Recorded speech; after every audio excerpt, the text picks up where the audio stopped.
Shalom,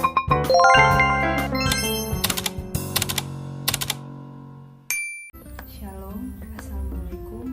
Perkenalkan, nama saya Gabriel Sirepi, mahasiswa di Universitas Pembangunan Indonesia Manado, Fakultas Keperawatan, kelas B1 dengan NIM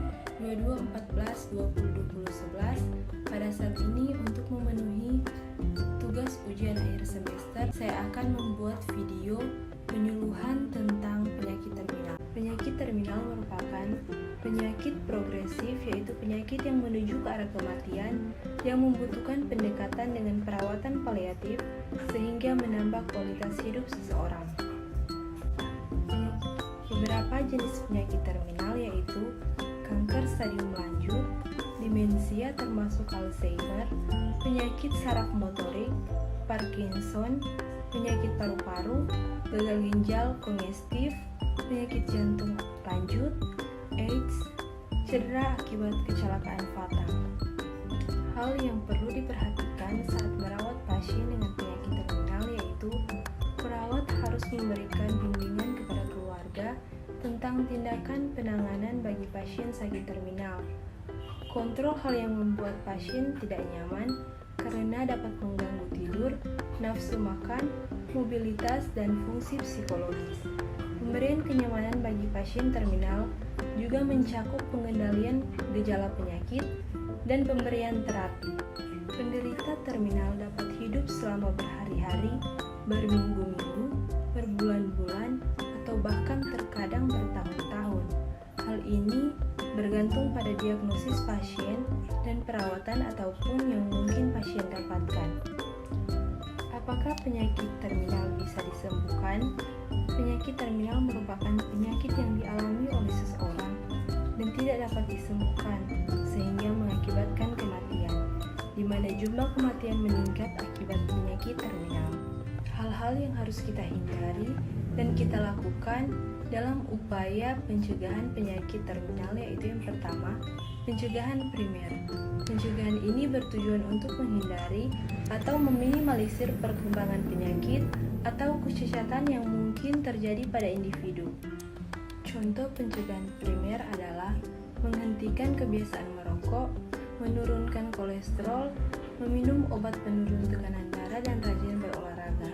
Selain itu, bisa mengonsumsi makanan bergizi sesuai dengan kebutuhan atau mempertahankan berat badan yang ideal.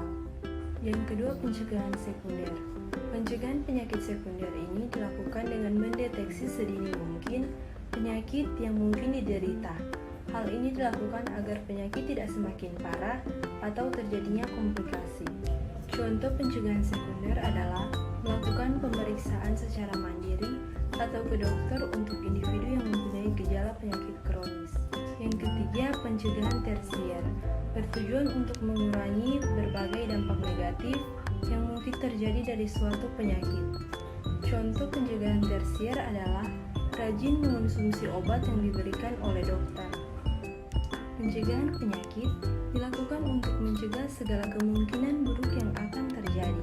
Hentikan kebiasaan buruk agar terhindar dari berbagai penyakit mematikan. Selalu jaga kesehatan dengan rutin berolahraga serta mengonsumsi buah dan sayur. Halo semua, buat kalian yang baru lulus sekolah, kalian bingung mau milih universitas atau nggak tahu milih jurusan apa? Jangan pusing lagi, saya ada solusinya.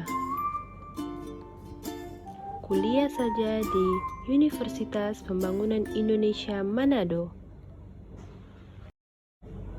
Universitas Pembangunan Indonesia Manado memiliki 6 fakultas, salah satunya Fakultas Keperawatan, yang saat ini memiliki 2 program studi, diantaranya program studi ilmu keperawatan dan program studi nurse.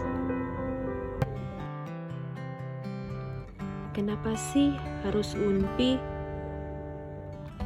Karena UNPI sudah terakreditasi B, fasilitas lengkap, dosen yang berkualitas, dan pastinya biaya terjangkau loh. Dan tentunya UNPI akan menjadi tempat yang tepat buat kalian yang ingin mengembangkan bakat dalam bidang kesehatan. Mari Jo bergabung dengan kita kuliah di Universitas Pembangunan Indonesia Manado.